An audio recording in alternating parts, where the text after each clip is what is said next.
নবীজি আমাদেরকে বললেন, ইয়া মাশারাশ শাবাব, হে যুব সমাজ, মান ইসতাতাআ মিনকুমুল বাআ ওয়া ফি রিওয়ায়া মান ইসতাতাআল বাআ, তোমাদের মধ্যে যারা বিয়ে করার সামর্থ্য রাখে ফাল্যাতাযাওয়াজ, সে যেন বিয়ে করে নেয়।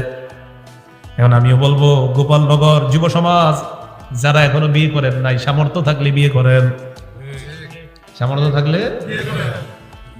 ও আবার বাপ মায় করায় না মানে আপনি কামাই করেননি? হ্যাঁ,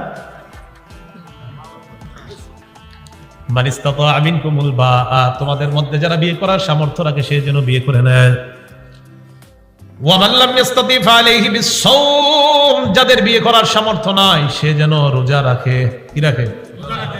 তাহলে আমি বলবো এক অংশ, বাকি অংশ বলবেন আপনারা। সামর্থ্য থাকলে বিয়ে, সামর্থ্য থাকলে বিয়ে, সামর্থ্য থাকলে বিয়ে, না থাকলে না, সামর্থ্য থাকলে বিয়ে, না থাকলে